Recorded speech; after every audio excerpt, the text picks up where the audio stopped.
pukul 17 waktu Indonesia Barat. Soal perjuangan ke pusat, apapun yang diminta oleh pemerintah Aceh, Gelon sebagai wakil Aceh siap memperjuangkan. Saatnya kita dengarkan dan kita saksikan Lintas 17, informasi aktual dari seluruh penjuru Aceh. Kejaksaan Tinggi Aceh menuntut 40 orang bandar narkoba dengan ancaman hukuman mati. Kabupaten Aceh Singkil Provinsi Aceh dengan menyediakan anggaran sebesar 25 miliar rupiah. Inilah Lintas 17 bersama Korwil 17 Banda Aceh.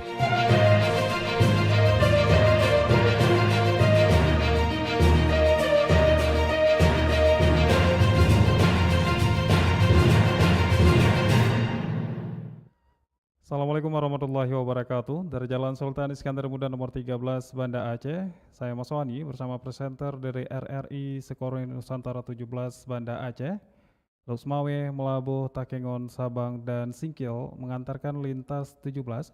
Siaran berita berjaringan menyajikan informasi aktual yang terjadi di berbagai penjuru Aceh.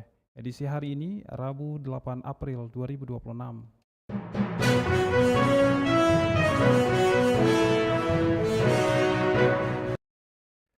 Berita utama yang dapat Anda simak sore ini diantaranya, Pemprov Aceh siapkan skema baru JKA, pendaftaran dialihkan ke pemerintah daerah. Berikutnya, RSUD Meraksa dorong cakupan imunisasi anak.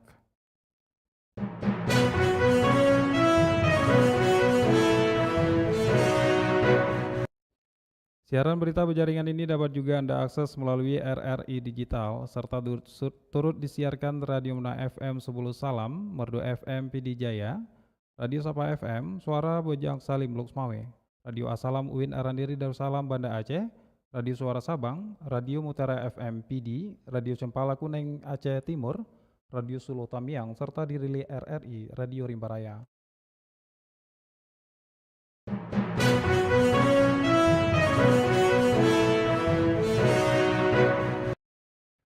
Baiklah saudara, berita pertama kami mulai dari Kota Raja Banda Aceh.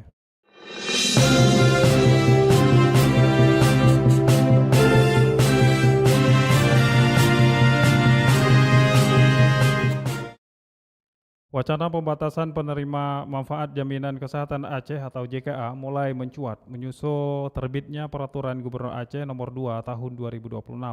Kebijakan baru ini direncanakan mulai berlaku pada Mei mendatang. Selengkapnya dilaporkan Cindy Novita. Pemerintah Aceh tengah menyiapkan skema baru dalam pelaksanaan program Jaminan Kesehatan Aceh atau JKA berdasarkan Peraturan Gubernur nomor 2 tahun 2026. Aturan tersebut memunculkan wacana pembatasan penerima manfaat guna memastikan program berjalan lebih tepat sasaran.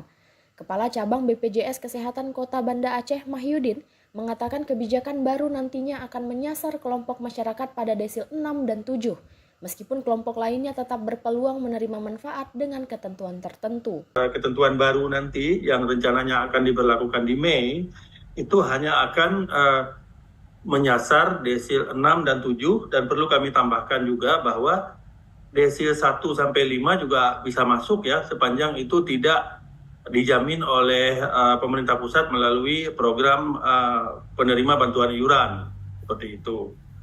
Nah, selain itu juga termasuk barangkali nanti adalah penderita katastropik, ya. Selain pembatasan penerima, mekanisme pendaftaran peserta JKA juga akan mengalami perubahan. Jika sebelumnya proses pendaftaran dilakukan melalui BPJS Kesehatan, maka setelah aturan baru berlaku, masyarakat akan mendaftar melalui pemerintah daerah. Mahyudin juga menjelaskan nantinya pemerintah daerah akan menunjuk organisasi perangkat daerah tertentu untuk menangani proses pendaftaran dan verifikasi peserta JKA, sehingga pengelolaan program diharapkan dapat lebih terintegrasi dan sesuai kebutuhan daerah. Dari Banda Aceh, Cindy Novita melaporkan. RSUD Meraksa Kota Banda Aceh mendorong peningkatan cakupan imunisasi pada anak. Selengkapnya dilaporkan Tisi Maulidia Putri.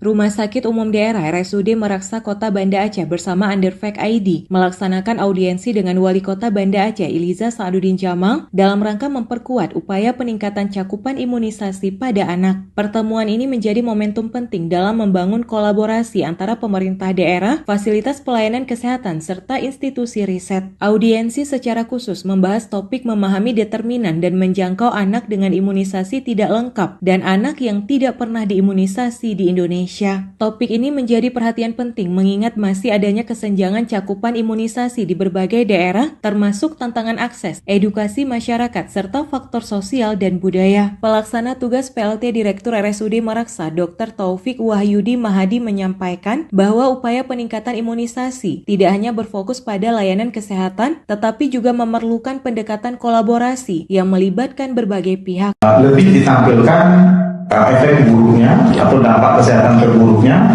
mungkin sampai dengan meninggal misalnya, bahwa kalau tidak imunisasi ini bisa terjadi. Ini sekarang lagi viral, lagi rame morbili, campak. Bahkan nates dokter 3 orang meninggal diduga kena campak. Itu lebih viral, luar biasa. Kemenkesnya turun tangan. Saya lihat di Komisi Kesehatan juga membahas ini di DPR RI. Nah, seperti ini, jadi tidak hanya kalau tidak mau, tidak hanya harus mau, tapi kalau tidak mau ini yang terjadi. Dr. Taufik turut menekankan pentingnya inovasi dalam strategi pelayanan, seperti pendekatan jemput bola, penguatan edukasi berbasis komunitas, serta pemanfaatan data untuk pemetaan wilayah prioritas. Dari Banda Aceh, Tisi Melidia Putri melaporkan. Dari Kota Raja Banda Aceh, lintas 17 menuju Samudra Pase, Aceh Utara.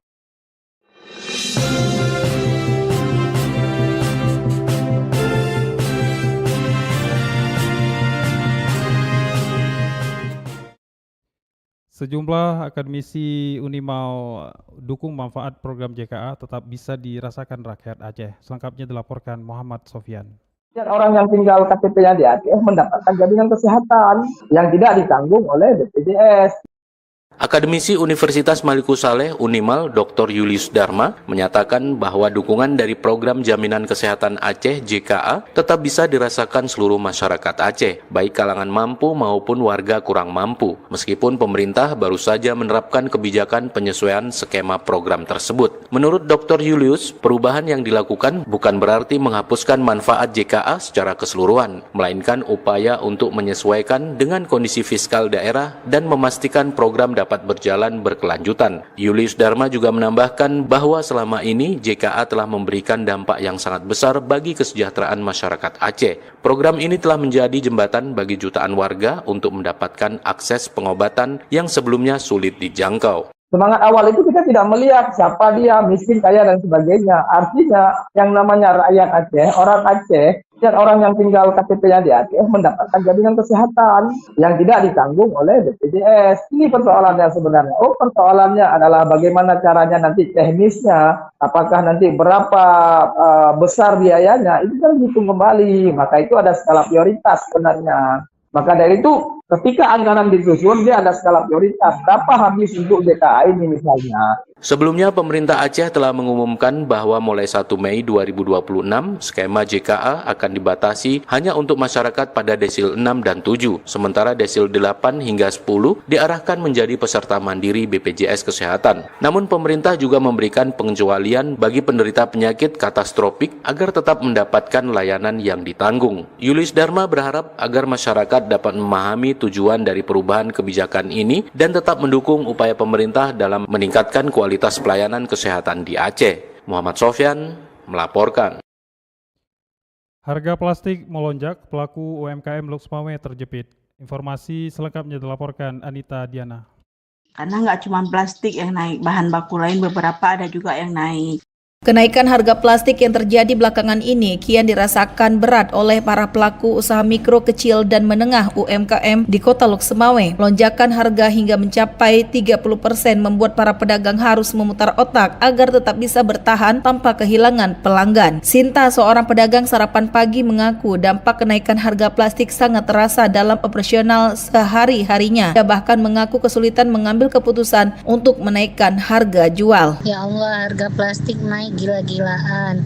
Yang terkena adalah dampak kepada kami pedagang UMKM kecil. Kerasa dampaknya. Gimana ini tanggapan dari pemerintah untuk pedagang-pedagang UMKM kecil seperti kami ini? Kalau kita naikin harga itu enggak mungkin, karena akan dampaknya adalah pelanggan akan komentar gitu. Ya Allah, semoga Indonesia makin membaik, amin. Hal senada juga disampaikan Desi, pelaku UMKM yang bergerak di bidang kue, tempahan, dan snack ringan. Menurutnya, plastik bukan satu-satunya yang mengalami kenaikan, tetapi juga bahan kemasan lain seperti mika dan kotak. Desi menambahkan kondisi ini berbeda dengan retail besar yang menjual plastik secara terpisah. Sementara bagi UMKM, plastik adalah bagian yang tidak terpisahkan dari produk. Karena nggak cuma plastik yang naik, bahan baku lain beberapa ada juga yang naik. Dan kalau kita nggak kasih plastik ke konsumen itu nggak mungkin ya. Dimana kita mau kemas gitu ya kan. Apalagi kalau misalnya cuma orderannya kecil-kecil ya plastiknya, nggak mungkin orang tuh kita suruh bawa tempat sendiri gitu. Jadi kita tetap harus beli plastik, itu intinya ya. Itu pun barangnya belum ada, itu cuma plastik bungkus kue bawangnya aja, belum lagi plastik yang nanti kalau orang beli kita isi 1,5 kilo ya kan. Semua memang naik. Ia juga mengungkapkan bahwa harga plastik untuk kemasan kue bawang yang biasanya ia gunakan mengalami kenaikan signifikan dari Rp33.000 menjadi Rp40.000 per kilogram, bahkan kerap sulit didapat di pasaran. Sementara itu, Tia, pelaku UMKM pizza di Ahad Kuliner, memilih mencari solusi agar usahanya tetap berjalan, salah satunya dengan menyesuaikan harga jual secara bertahap atau mencari alternatif kemasan yang lebih terjangkau. Ia mencontohkan harga plastik mika yang sebelumnya Rp27.000 per 25 pieces kini melonjak menjadi Rp37.000. Kenaikan yang dinilainya cukup memberatkan. Para pelaku UMKM berharap ada perhatian dari pemerintah terhadap kondisi ini, mengingat kenaikan harga bahan kemasan turut mempengaruhi keberlangsungan usaha kecil. Meski berada dalam tekanan, mereka tetap berupaya bertahan sambil berharap kondisi ekonomi segera membaik. Para pelaku UMKM berharap ke depan harga bisa stabil dan usaha tetap terus berjalan. Dari Lok Semawe, Anita Diana melaporkan. RRI terus mengudara untuk Indonesia. Dari Samudra Pasai Aceh Utara kita menuju Pelabo.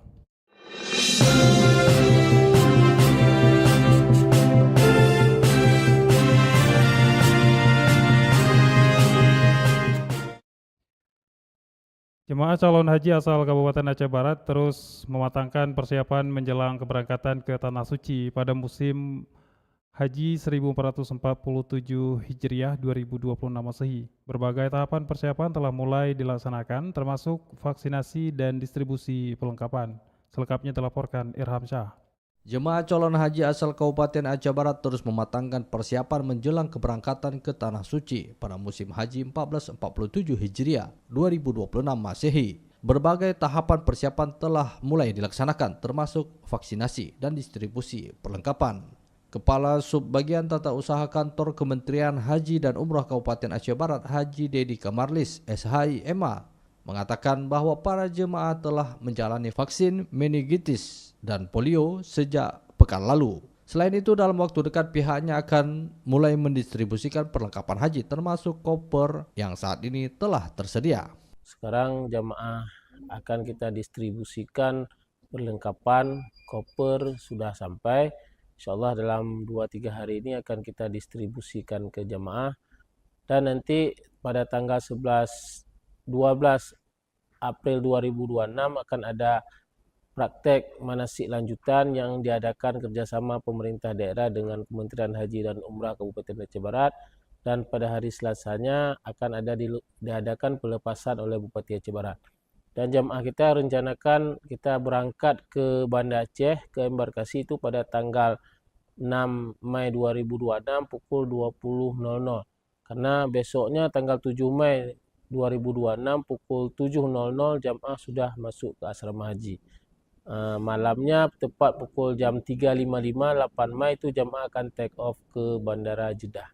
Mudah-mudahan nggak ada kendala yang akan kita hadapi dan jemaah dapat berangkat dengan selamat semuanya. Terkait jumlah jemaah, ia menyebutkan tidak ada perubahan signifikan dari daftar yang telah ditetapkan. Namun terdapat satu jemaah yang wafat atas nama Abdullah Agam, sehingga kemungkinan akan digantikan oleh jemaah cadangan dari Provinsi Aceh. Dengan demikian total jemaah calon haji Kabupaten Aceh Barat tahun ini diperkirakan berjumlah 259 orang. Ia juga menegaskan bahwa sistem pemberangkatan menggunakan mekanisme antrean tingkat provinsi sehingga pergantian jemaah tidak selalu berasal dari kabupaten yang sama. Sementara itu pendaftaran haji tetap dibuka setiap hari sepanjang tahun bagi masyarakat yang ingin mendaftar sesuai dengan ketentuan yang berlaku.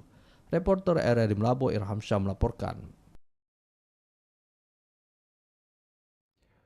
Saudara, KPP Pratama Melabuh himbau wajib pajak badan segera untuk laporkan SPT tahunnya sebelum akhir bulan April ini. Selengkapnya dilaporkan Arif Rizalul. Kantor Pelayanan Pajak KPP Pratama Melabuh menghimbau seluruh wajib pajak badan untuk segera menyampaikan laporan surat pemberitahuan SPT tahunan tahun pajak 2025.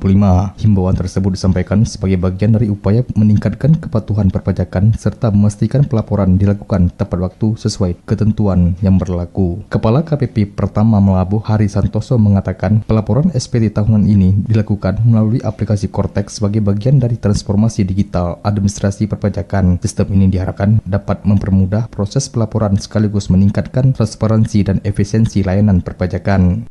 Insya Allah lebih baik ya di tahun ini, dan kami berharap rekan-rekan wajib pajak bisa menyampaikan SPT tahunan untuk orang pribadi maksimal di 31 Maret 2026, kemudian untuk wajib pajak badan paling akhir di 30 April 2026. Ia juga menambahkan setiap wajib pajak dapat melaksanakan kewajibannya dengan benar, lengkap, dan tepat waktu. KPP Pratama Melabuh juga mengajak wajib pajak untuk tidak menunda pelaporan guna menghindari kendala teknis maupun potensi sanksi administrasi. Dengan adanya dukungan layanan asistensi dan penerapan sistem digital Cortex, diharapkan tingkat kepatuhan wajib pajak badan di wilayah Melabuh dan sekitarnya dapat terus meningkat. Reporter RRI Arif Rizalul melaporkan.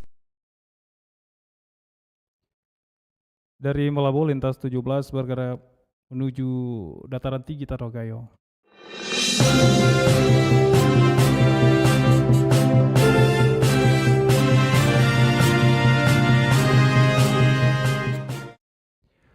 Bupati Gayo Luwes kunjungi Kementerian Perhubungan Republik Indonesia. Bupati sampaikan percepatan pengembangan Bandara Gayo Luwes serta penambahan jadwal penerbangan. Selengkapnya dilaporkan Alfi Sarin. Bupati Gayo Luwes melakukan kunjungan kerja ke Kementerian Perhubungan Republik Indonesia guna mendorong peningkatan konektivitas daerah melalui sektor transportasi udara.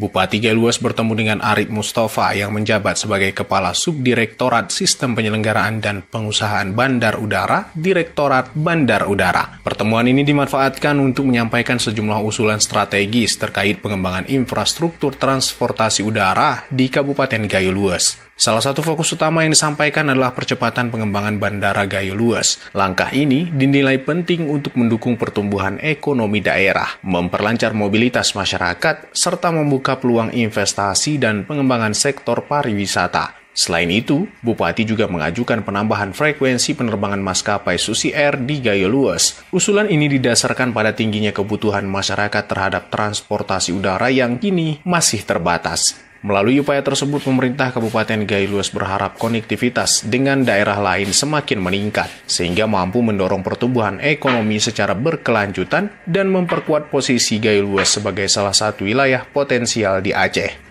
Alfi Sahrin, RRI Takengon, melaporkan. Pasca bencana hidrometeorologi, jumlah wisatawan yang berkunjung ke Aceh Tengah belum seramai biasanya, termasuk saat momen libur panjang Hari Raya Idul Fitri 1447 Hijriah kemarin. Selengkapnya dilaporkan Fitra Jayadi. Kabupaten Aceh Tengah menjadi salah satu daerah tujuan wisata utama di Provinsi Aceh yang sebelumnya sangat ramai dikunjungi saat akhir pekan, terlebih pada momen liburan panjang. Akan tetapi bencana hidrometeorologi yang turut menerjang wilayah itu akhir November 2025 lalu turut berdampak pada sektor pariwisata, di mana jumlah kunjungan ke daerah berhawa sejuk ini menurun secara signifikan. Kabid Pemasaran Dinas Pariwisata Aceh Tengah Arni Sari Lubis mengatakan saat Lebaran Idul Fitri kemarin jumlah pengunjung mulai meningkat, kendati masih jauh dibandingkan sebelumnya. Oleh karena itu pihaknya bersama para pelaku usaha dan pegiat wisata setempat akan terus melakukan berbagai upaya sehingga wisatawan dari berbagai daerah bahkan mancanegara kembali melakukan kunjungan. Mereka mengatakan bahwa memang ada penurunan kunjungan, namun mereka terus berbenah mengajak kembali wisatawan untuk hadir ke Takengon khususnya karena Takengon ini adalah wisata yang one of the best in Aceh. Mudah-mudahan wisatawan baik itu domestik maupun luar negeri segera berkunjung ke tempat kita agar perekonomian masyarakat Aceh Tengah dapat kembali bangkit dan pulih.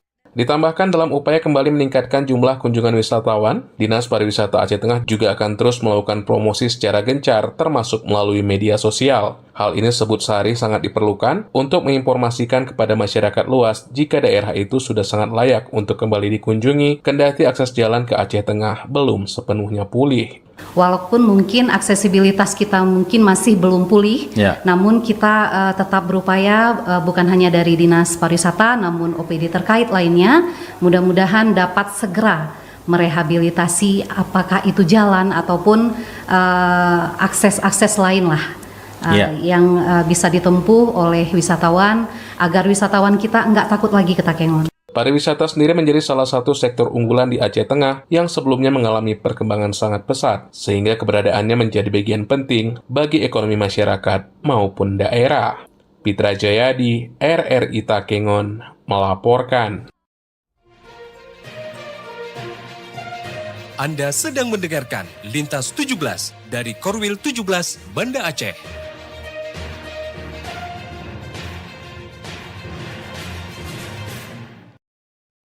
Anda telah menyimak berita-berita dari Kuta Raja Banda Aceh, Lok Sumawe, Melabuh, dan Takengon. Kami ajak Anda menuju 0 km Indonesia Pulau W.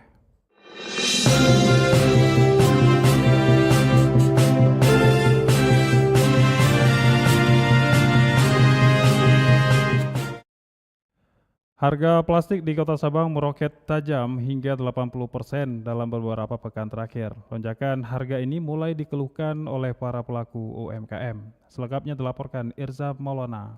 Pesan untuk masyarakat, terutama yang berkecimpung di UMKM, jadi kalau mau beli plastik, tanya stok dulu dan gunakanlah plastik sehemat-hematnya.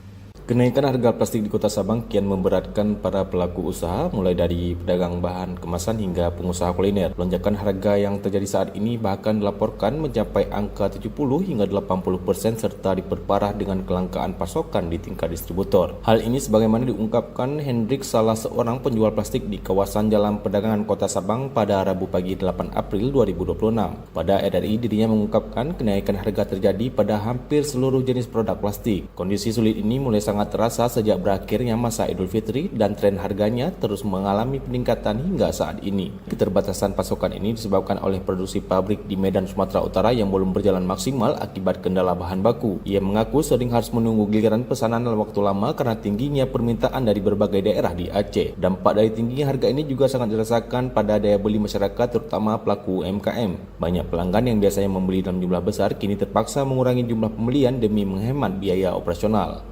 Daya beli masyarakat semenjak kenaikan plastik menurun drastis. Biasa kadang-kadang orang-orang UKM itu beli dalam 1 kilo misalnya, sekarang beli kalau nggak setengah 1/4. Ini daya beli itu menurun karena harga tinggi, daya beli menurun. Saya juga kena imbas, istilahnya gimana ya, nggak terkejar omset lagi. Keluhan serupa juga disampaikan oleh Mesina, seorang pedagang kuliner di Sabang yang mengaku biaya operasionalnya meningkat tajam. Ia mencontohkan harga plastik tertentu yang sebelumnya harga Rp4.000 kini melonjak menjadi Rp8.000 per kemasan. Meskipun biaya bahan pelengkap naik, Mesina memilih untuk tidak menaikkan harga jual makanannya demi menjaga kesetiaan pelanggan. Dirinya mengaku mengatasi kondisi ini dengan cara berhemat menggunakan plastik dalam melayani pembeli. Ada juga yang beli, cuman ya itulah karena naik semua ya, dari plastik, sendok makan, semua sumpit semua naik ya.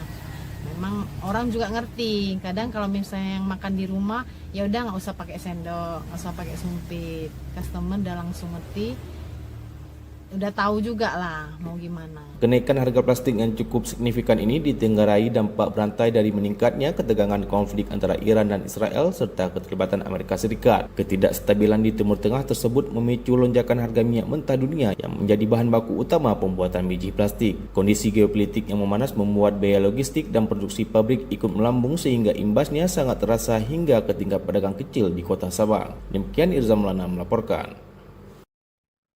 Dari 0 km Indonesia Sabang, lintas 17 bergerak menuju kawasan Bumi Syekh Abdul Rauf As-Singkili.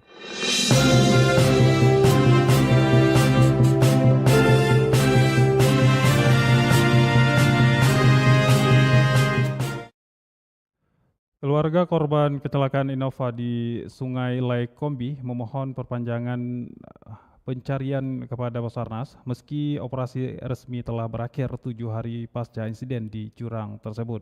Selengkapnya dilaporkan Juprianto. Harapan besar masih menyelimuti pihak keluarga korban kecelakaan mobil Kijang Innova Silver yang terjun bebas ke jurang Sungai Laikombi beberapa waktu lalu. Meski operasi pencarian resmi ditutup pada hari ke-7, namun pihak keluarga tetap memohon agar tim SAR tidak menghentikan upaya pencarian tersebut. Danis Majuntak, adik kandung korban, menyampaikan aspirasi mendalam agar pemerintah daerah segera turun tangan untuk memfasilitasi perpanjangan waktu operasi. Menurutnya, kepastian nasib kakak dan iparnya tersebut sangat dinantikan oleh seluruh keluarga besar di Kota Subulu Salam. Pihak keluarga sangat berharap adanya kebijakan khusus dari Basarnas Aceh melalui BPBD Kota Subulu Salam. Untuk menambah durasi penyisiran di sepanjang aliran sungai, keluarga meyakini dengan tambahan waktu kemungkinan ditemukannya ada tanda-tanda keberadaan korban maupun kerangka kendaraan masih terbuka lebar. Jadi agar bisa menambah waktu untuk kita Basarnas 2 atau 3 hari tolong dari pihak keluarga. Rasa kami dari pihak keluarga hanya ingin sampaikan penambahan waktu untuk pencarian keluarga kami yang dimakan oleh korban oleh Laikombi. Menanggapi permintaan tersebut, Komandan Regu Basarnas Medan Romi Esra menjelaskan bahwa prosedur perpanjangan operasi SAR memiliki mekanisme birokrasi yang jelas. Perpanjangan waktu memerlukan koordinasi resmi antara pemerintah Kota Subulu Salam atau Kabupaten Pakpak Barat dengan pihak Basarnas. Tanpa adanya instruksi atau permintaan resmi dari pemerintah daerah setempat, Basarnas Medan wajib mengikuti standar operasional, prosedur atau SOP yang membatasi pencarian aktif selama 7 hari. Mungkin kalau rekomendasi dari kami itu tidak bisa ke kantor, itu tetap dari pemerintah Kabupaten Subulu Salam atau dari pemerintah Papua Barat itu berkoordinasi dengan kantor SAR Medan. Nanti setelah itu kantor SAR Medan bisa berkoordinasi ke sana saja. Tapi dengan berakhirnya SOP kami selama 7 hari ini, kami harus balik kanan dulu men-asesmen kembali di kantor Medan seperti apa nanti untuk pencariannya, dan setelah ada pun permintaan dari Kabupaten Papua Barat untuk penambahan, nanti kami akan dikirim kembali. Sepanjang sepekan terakhir, tim SAR gabungan juga telah mengerahkan seluruh kemampuan, mulai dari penurunan personel ke dasar jurang hingga penggunaan drone. Namun arus sungai Laikombi sangat liar dan tebing terjal di kawasan Situ JH menjadi tantangan fisik yang luar biasa bagi petugas di lapangan. Demikian, Juprianto melaporkan.